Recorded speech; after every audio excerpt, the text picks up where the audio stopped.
Bu, saudara-saudari yang terkasih, mari kita membaca kitab suci bersama.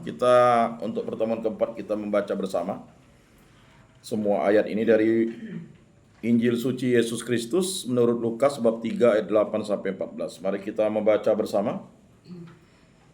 Jadi, hasilkanlah buah-buah yang sesuai dengan pertobatan, dan janganlah berpikir dalam hatimu, Abraham adalah bapa kami. Karena aku berkata kepadamu, Allah dapat menjadikan anak-anak bagi Abraham dari batu-batu ini. Kapak sudah tersedia pada akar pohon, dan setiap pohon yang tidak menghasilkan buah yang baik akan ditebang dan dibuang ke dalam api. Orang banyak bertanya kepada Yohanes Pembaptis, "Jika demikian, apakah yang harus kami perbuat?" Jawabnya, "Barang siapa mempunyai 2 helai baju, hendaklah ia membaginya dengan yang tidak punya.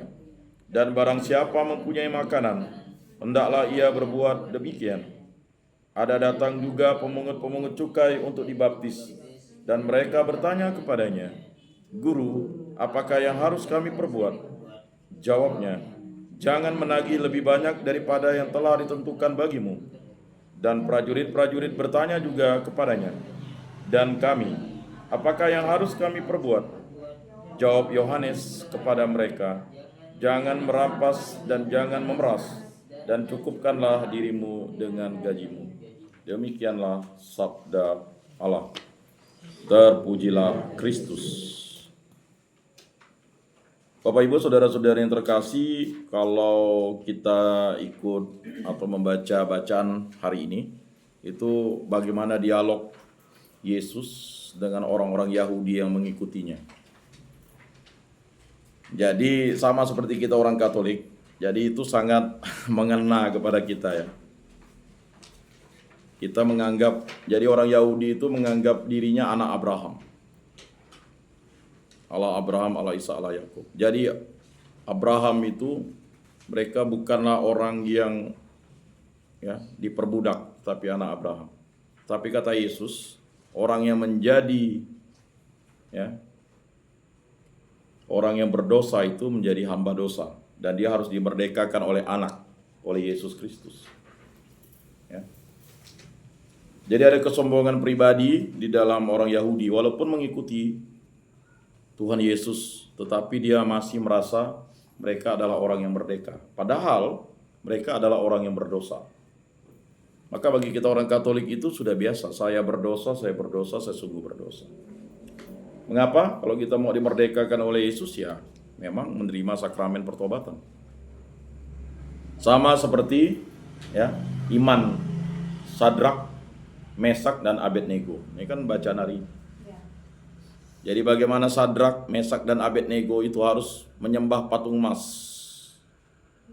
Ya. Menyembah patung emas. Tetapi ya, karena mereka tidak mau, karena yang mereka hanya mau sembah itu adalah Yahweh atau Allah, ya, Tuhan Allah. Nebukadnezar marah. Lalu memerintahkan prajurit-prajuritnya atau bawahannya untuk membakar, dinyala api 7 kali lebih panas daripada api yang biasa. Maksudnya itu, api itu saja untuk mantan besi kan, itu udah sangat panas. Ini minta 7 kali untuk mantan baja gitu. Lalu diikat supaya dia itu. Lalu Nebukadnezar dengan sombongnya, "Kita lihat dewa mana yang akan membebaskan kamu," gitu. Dewa mana? Lalu ya, apa yang terjadi? Prajurit-prajurit atau bawahan Nebukadnezar itu mengatakan kepada Nebukadnezar, "Waduh," katanya, "mereka santai-santai ya. Malah menari-nari di situ, berputar-putar." Ya kan? Lalu ada anak dewa katanya. Nah itulah ya, bagaimana di perjanjian lama itu, di dalam kitab nubuat Nabi Daniel itu dijelaskan di situ. Ada anak dewa katanya. Akhirnya apa? Nebukadnezar yang sombong itu merendahkan diri. Terpujilah Allahnya ya, Sadrak, Mesak, dan Abednego. Pasti lagunya ya, yang sering kita dengarkan kan? Apa tuh? Ya kan? Itu lagu favorit tuh. Lagu sekolah minggu. Apa? Doa tiap hari, baca kitab suci, baca kitab suci, doa tiap hari. Itu pasti lagunya tuh. Karena apa? Sadrak, Mesak dan Abednego itu dia mengikuti firman Tuhan. Kalau kita bagi orang Katolik bukan dirubah, ditambah. Baca kitab suci. Yang pertama, doa tiap hari, baca kitab suci, terima ekaristi, ikut komunitas. Nah, kan begitu. Mengapa? Komunitas yang terkecil itu adalah keluarga. Lalu komunitas kita sekarang ini, komunitas lingkungan Santo Rupinus. Jadi beberapa kali kalau kita lihat TikTok misalnya Romo Argo, Romo Eko, atau Romo Koko, atau pastor semuanya mengingatkan kita harus aktif di lingkungan. Sehebat apapun pelayananmu sampai ke ujung dunia, kalau di lingkungan tidak aktif, itu sama seperti orang, tuh lihat tuh, balok di depan mata atau nampak, tak nampak, selumbar di seberang lautan nampak. Sekarang disebut ini ya. Jadi kita ingatkan kembali kepada putra-putri kita. Sama seperti suster katakan kembali, jaga anak-anak kita. Jaga anak-anak kita. Suster 78 tahun. Perintah yang disampaikan oleh biarawati kita kemarin. Jaga anak-anak kita. Ingatkan berdoa, ingatkan baca kitab suci, ingatkan hari Minggu terima sakramen Ekaristi. Bukan ke gereja. Ke gereja sih nongkrong. Terima sakramen Ekaristi. Ya. Makanya ya, diusahakan itu sedapat-dapatnya gereja usia kelas 3 naik kelas 4 itu udah terima sakramen Ekaristi kan begitu. Kelas 4 di lingkungan ini kan dulu kan ada protes ya. Memang dari zaman dulu ya yang terima sakramen Ekaristi ya kelas 4. Supaya nanti ketika dia kelas 5 sudah bisa menjadi pelayan misa atau misdinar atau putra-putri altar. Ya. Lalu ikut sekami, nanti ikut ya rekat, setelah itu ikut OFK dan sebagainya. Dan itu ya janji perkawinan. Ketika kita menerima sakramen perkawinan, itu kan tujuan perkawinan itu kan ada 3, kebahagiaan dan kesejahteraan. Kemudian yang kedua, memperoleh keturunan terbuka atas kelahiran. Ya tadi saya baru lihat TikTok tuh, itu baru di kanon berapa itu pastor tuh tegas. Ada pasangan dari Bali, 3 hari dia batal karena ditanya pastor, ya karena dia tidak mau memiliki keturunan, dia tidak memiliki anak, ditanya, akhirnya batal. Ditanya kepada calon istri ini, ya dia bilang katakan tidak mau punya anak, udah selesai. Udah 3 hari mau resepsi, mau terima, batal. Gereja, ya pastor itu tidak akan memberkati itu. Kamu tidak akan diberkati kalau kamu menolak memiliki keturunan. Karena itu tujuan perkawinan. Kemudian tujuan perkawinan yang ketiga itu apa? Mendidik anak secara iman Katolik. Makanya jangan sampai tidak membaptis anak. Saya berkali-kali cerita, bapak saya itu kena marah Pastor Chong karena usia 3 bulan baru membaptis adik saya. Bapak saya katekis, kamu nih katekis apa katanya. Ya. Sesegera mungkin membaptis anak itu gitu. Karena anak itu tidak tahu akan terjadi apa. Kita tidak bisa memprediksi. Itulah bekal rohani yang diberikan. Itulah ajaran Katolik. Jadi kalau kita mau kawin, menerima sakramen, ya jelas harus bahagia dan sejahtera. Laki-laki kerja, ya kan? Dan sejahtera. Bukan kelapek mukul istri. Bagaimana istri sejahtera? Dulu cantik gigi ompong loh. Gara-gara kita tampar itu tidak sejahtera namanya. Lalu ya harus memperoleh keturunan. Makanya kita tahu apa yang terjadi dengan namanya ya, anak dari Yehuda. Dia tidak bersetubuh dengan Tamar. Akibatnya dia mati. Dibunuh Tuhan. Ya, jangan pikir Jadi tolong diingat. Itu udah ditanya. Ya. Habis itu onan itu bersetubuh, tapi ya mohon maaf, ya, dia tidak memasukkan spermanya ke dalam rahim Tamar, mati juga. Lalu Sela tuh diulur-ulur karena dia masih muda. Jadi si Yehuda tuh bohong. Nantilah Tamar, tenang. Ya bagi Tamar itu enggak bisa. Akhirnya Tamar nyundal, melacur ya. Rupa Yehuda ini yang menggunakannya. Yehuda mau merajam dia pakai batu, ya enggak bisa. Maka ditulis tuh, Peres anak dari Tamar kan, kalau kita baca silsilah Yesus. Jadi jangan main-main ketika kita menerima sakramen perkawinan. Nah itu. Sekarang katekesi Katolik luar biasa loh. Beberapa yang lalu saya mendengar kesaksian itu, dia keluar dari Protestan karena gerejanya itu ya kan memberkati orang yang sudah bercerai. Loh, enggak bisa katanya. Ini enggak benar menurut kitab suci. Ya kan? Menurut kitab suci, kita kan orang Protestan katanya sesuai dengan kitab suci. Ya kan? Hanya skriptura, hanya kitab suci. Lah kita merubah kitab suci ini katanya.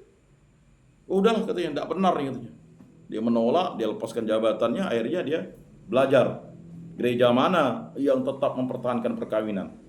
Raja Henry ke-8 mau menceraikan istrinya, mana gereja kabulkan. Biarpun dia buat Anglikan, enggak bisa. Karena memang perkawinan itu ikatannya sangat kuat. Maka jangan main-main dengan perkawinan Katolik. Ya. Saya sudah menjadi bukan saksi ya, melihat. Ya saya panggil kakek ya, dan nenek. Mati. Ya kan? Karena dia yang berselingkuh dulu. Ya kan? Mati. Kaya.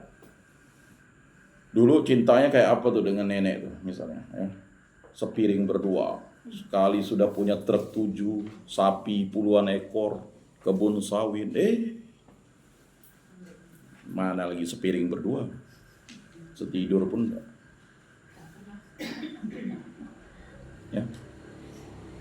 Ya. Jadi jangan pernah main-main dengan perkawinan Katolik. Nah itu. Kemudian itu tadi ya, mendidik anak. Sedapat-dapatnya kita mendidik anak. Makanya peran keluarga itu adalah orang tua itu sebagai pendidik yang pertama, utama, dan paling utama. Ya, pertama, utama, dan paling utama. Tidak bisa tergantikan orang tua. Sampai mau menikah pun kita harus mempertahankan iman anak kita. Nanti ditanya Yesus tuh, kau nih pengikut aku. Anak kau aja tidak bisa kau pertahankan imannya. Sanak-sanak. Kambing. Jadi kita itu diminta pertanggungjawaban. Nah ini memang ya kita harus mengatakan itu karena memang itu memang ajaran Katolik. Maka dalam katekisme gereja Katolik itu jelas. Ya baik kitab hukum kanonik, KHK dan sebagainya. Apalagi untuk orang muda di sini yang mau menikah ya. Jadi jangan main-main. Ya itu terjadi itu, batal. Ya. Atau pernah dulu saya cerita ya, kebetulan saya ikut di Bogor, Pikjennya dari Kupang, saya lupa dari mana Pikjen tuh. Tiba-tiba udah mau diberkati, Papa, Papa. Ya kan? Keluarga ini pasti bohong-bohong nih, mau nipu kan, nggak bisa. Papa. Langsung buka ya kasula alba dah kata pastor, bagaimana ini pastor, tolonglah pastor katanya. Bagaimana tolong kau bohong. Ya, akhirnya apa, bonyok benjol ya resepsi lah, terserah kamu katanya. Undangan dah ada. Jadi makanya perkawinan Katolik itu ya itu. Dan juga ada kasus misalnya, bagaimana kalau tiba-tiba suaminya datang. Itu pernah kejadian. Kalau tidak salah Pastor Pio cerita. Tiba-tiba suaminya datang. Dianggap meninggal 10 tahun. Tiba-tiba datang. Mana yang sah? Ya, yang pertama lah. Yang kedua gimana? Kan udah lahir anak, udah diberkati, dianulasi, batal. Tapi biasanya tidak susah sih jawabnya. Cuman yang biasanya yang itu. Dan banyak pertanyaan-pertanyaan, kok bisa anak ini, kok bisa anulasi dan sebagainya. Itu ada. Ya. Jadi kontroversi itu pernah terjadi. Misalnya ada seorang anak pejabat yang bisa, kok bisa ya kan begitu. Atau misalnya pernikahan dilakukan secara hukum ini, itu sah. Asalkan di situ kan sahnya karena konsensus tadi. Atau misalnya seorang Katolik tiba-tiba diberkati di gereja Protestan, tetapi tetap harus ada saksinya pastor di situ. Tetapi sedapatnya pelaksanaan pemberkatan itu harus di gereja Katolik. Karena apa? Karena memang setelah pemberkatan itu kan biasanya menerima sakramen Ekaristi kan. Nah itu bagi yang Katolik. Dan ini persoalan-persoalan yang akan kita hadapi dalam pergumulan hidup kita. Ini keluarga-keluarga kita pasti adalah. Dan di situ kita harus paham bahwa ajaran Katolik itu adalah ajaran ya, tradisi suci, kitab suci dan magisterium gereja. Jadi perkawinan Katolik itu sangat. Jadi jangan coba-coba ya untuk selingkuh, bercerai. Ya. Kawan saya misdinar itu ada beberapa orang. Sedih saya. Dulu misdinar sama-sama di Siantan, Stella Maris. Ya. Kok bisa begitu gitu. Kadang saya berpikir tidak tidur gitu mikirnya. Tadi saya cerita dengan istri saya tuh, kok bisa ya gitu ya. Padahal kami dulu sama-sama misdinar, ya kan? Bapak mamanya aktivis ya. Ya ada beberapa kawan saya itu seperti itu.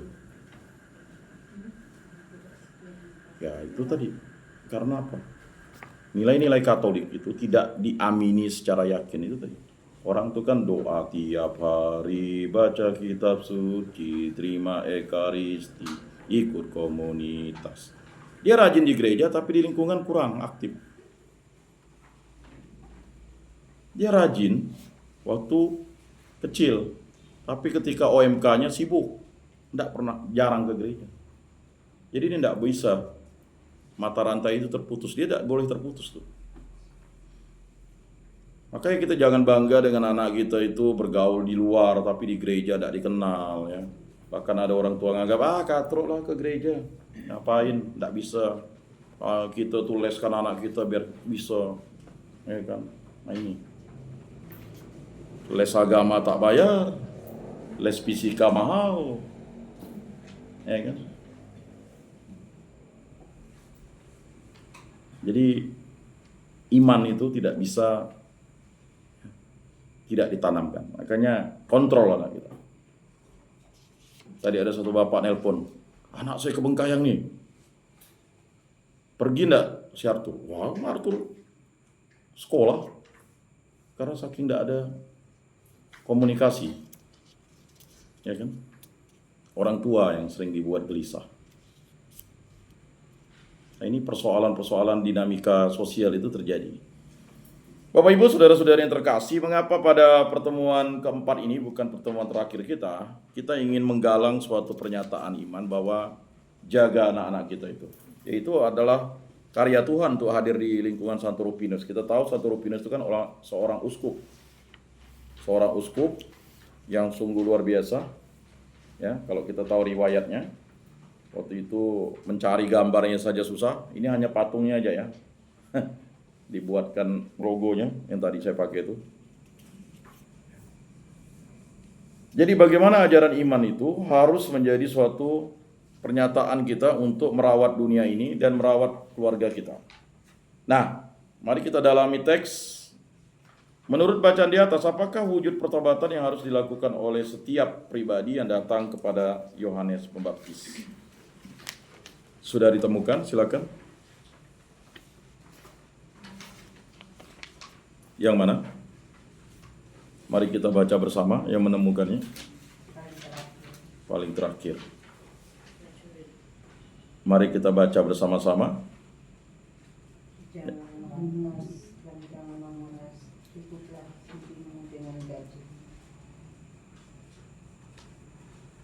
Apakah itu saja? Ada yang berkesimpulan lain?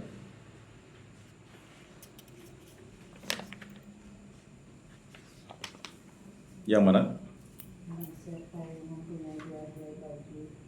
Ya, baik. Mari kita membaca bersama-sama. Jawabnya, barang siapa mempunyai 2 helai baju, hendaklah ia membaginya dengan yang tidak punya. Dan barang siapa mempunyai makanan, hendaklah ia berbuat demikian. Ada datang juga pemungut-pemungut cukai untuk dibaptis, dan mereka bertanya kepadanya, Guru, apakah yang harus kami perbuat?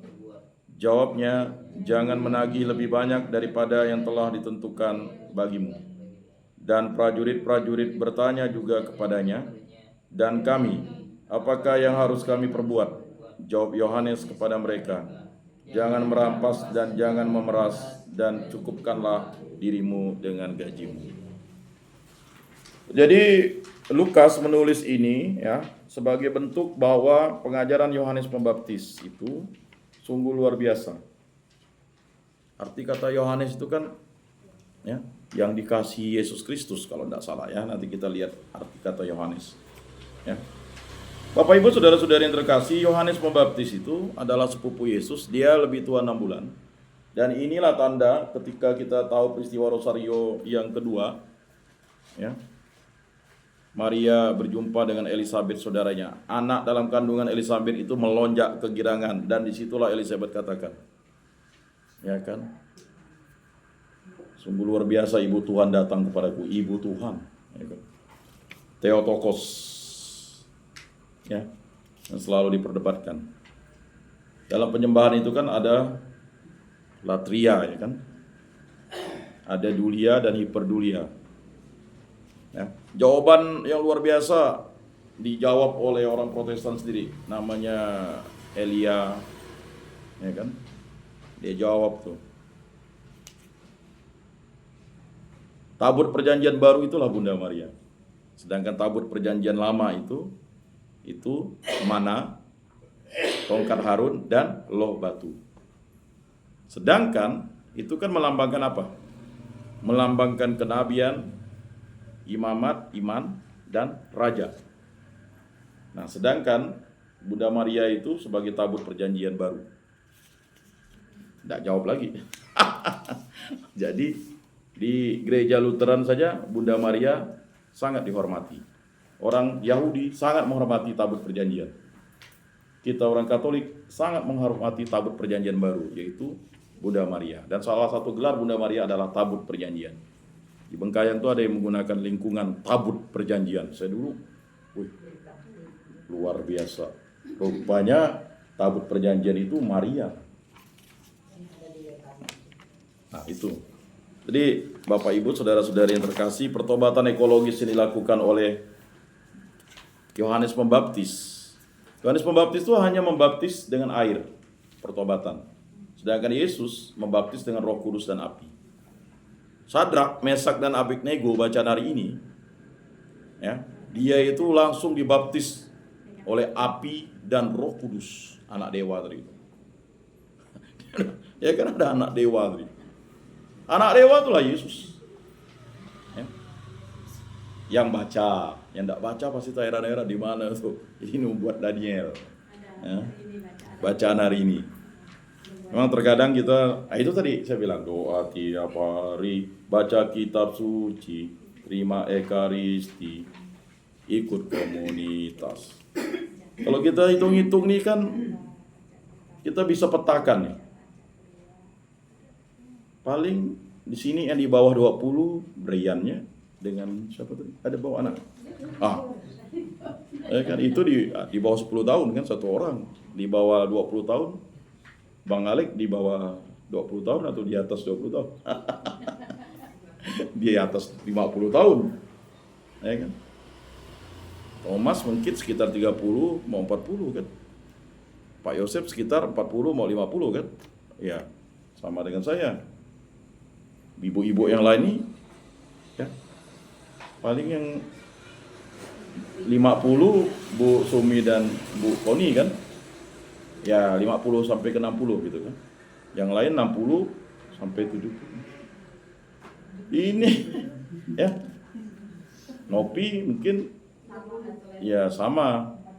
Ya kan 40 ke ya samalah gitu kan artinya. Nah, yang 50 Bang Alex saja. Sampai ke itu ya dengan Bu Koni dengan Bu Sumi. Yang lain 60 sampai 70, bahkan udah ada yang 70 mau ke 80. Ini kan sungguh luar biasa.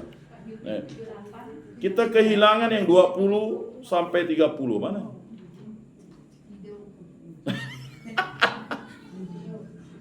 Udah 30. Wah, masih ada. Rupa ada. Ada satu orang Widodo. Ya puji Tuhan kan begitu. Kalau Bu ini kan 40 ke 50 Bu ya. Udah 50 ya. Oh belum, oh masih satu zaman lah kita. Berarti memang betul manggilnya Bang Alek kan. Abang kan. Nah, artinya kita kehilangan yang 15 sampai ke 25. Itu kosong jedanya di situ. Kemana mereka tidur kata Bu Koni. Nah ini. Ya main futsal. Ya. Ya berbagai macam lah. Tadi saya tanya Arthur dia latihan nyetir kan. Apa kok berbagai macam. Kalau udah ikut ini penting bagi kita untuk ini ya. Yang kedua, apakah wujud pertobatanku di masa prapaskah dan penitensi sakramen tobat yang saya lakukan telah sungguh menjadi silih atas tindakan dosaku. Makanya mau tidak mau saya kemarin harus terima sakramen tobat karena memang pertemuan keempat ini. Jadi ya itu, ya kan? Jadi apa wujud pertobatan kita, ya kan? Mungkin ada yang bisa menemukan wujud pertobatannya. Tadi udah hampir nyaris Bu Tarno dan Widodo mau pergi untuk wujud pertobatannya, mau mengunjungi. Batal. Karena harus persiapan. Padahal enggak ada di situ kewajiban itu. Itu kan kita mengunjungi mereka, memberikan kekuatan. Ya memang terkadang hal-hal semacam itu juga butuh, tetapi enggak, mereka kan udah dikasih makan. Kunjungan yang penting. Mereka dikunjungi itu mereka merasa bahagia. Saya lihat tadi ketika dia dikunjungi itu mereka merasa hidup, bahagia dan sebagainya kan. Anak-anak itu kan hampir kehilangan harapan. Ya. Bayangkan ya, ketika ditangkap. Saya bertanya, ya kan, ketika ditangkap polisi, ada enggak ya ketawa? Ada katanya satu, itu sih gila, saya bilang satu kawannya. Ditangkap polisi, ketawa. Ada Pak, kawan saya katanya, saya kan Katolik. Pastilah waktu ditangkap polisi dan ketika dia dimasukkan di sel, dunia perasaannya udah gelap, pasti. Sampai proses panjang kan, dari sel ke persidangan, dari persidangan ke sel, habis itu dipindahkan lagi itu kan. Nah, di tempat ini mereka dibina kan. Itu tadi, kehilangan harapan. Saya tanya, kelas berapa? Kelas 2 SD. Bayang, di mana orang tuanya untuk memberikan pendidikan? Orang yang kebutuhan khususnya harus masuk SLB, sedangkan dia kelas 2 SD. Nah, terkadang kita sebagai orang tua, ya kan? Nah, di situ kita harus memberikan motivasi. Nah, motivasinya apa kepada mereka? Ya kan? Kemarin Pak Wahyudi menyampaikan kepada mereka, ya makanya biasa saya kasih kesempatan untuk memberikan motivasi kepada mereka. Karena apa? Ketika mereka nanti bebas, mereka akan bisa kembali ke dunia sesat lagi dan akhirnya lebih brutal. Jangan pikir ketika mereka di situ mereka tidak belajar. Ya, dia bisa normal, bisa lebih brutal. Yang dulunya curi sendal, dia bisa ngerampok rumah orang. Karena apa tadi? Tidak ada bantuan, dukungan doa, kekuatan spiritual kepada mereka. Dendam, pasti mereka dendam. Mengapa dendam? Ya, karena mereka dimasukkan di tempat itu. Tetapi kita yakinkan kepada mereka, korban lebih menderita daripada kalian, kan begitu. Akhirnya ya perlu penyadaran. Makanya kegiatan rohani itu sangat penting bagi mereka. Ya, seminggu 2 kali untuk yang Katolik itu, ya kan. Kalau di rutan itu setiap hari mereka pembinaan rohani. Tetapi yang datang ya itu saja. Kenapa? Sistem itu tidak akan bisa menobatkan. Yang bisa menobatkan itu adalah Tuhan Yesus dan menerima sakramen pertobatan. Yang mengingatkan bisa. Ada yang nomor 2 ini bisa dijawab oleh Bapak Ibu, saudara-saudari yang terkasih. Mungkin Bu Sumi kali. Apakah wujud pertobatanmu di masa prapaskah dan intensi sakramen tobat yang saya lakukan telah sungguh menjadi sini? Ya, paling untuk yang kena kita di rumah sakit ya. Sekarang ini kalau kita lihat kondisi pasien datang, kesadarannya udah enggak terlalu, masih dalam dipanggil susah, itu kita udah mulai sih sekarang untuk panggil pastor, jadi enggak sampai nunggu sekarat. Betul. Jadi kita sekarang ini kan di dalam rumah sakit itu udah diingatkan lagi bahwa kita wajib perawat itu untuk mengingatkan keluarga, mengingatkan untuk pasiennya untuk menerima sakramen orang sakit, jangan sampai terlambat. Jadi itu sekarang. Terus kita juga ingatkan keluarganya kalau itu apa, misalnya kalau ada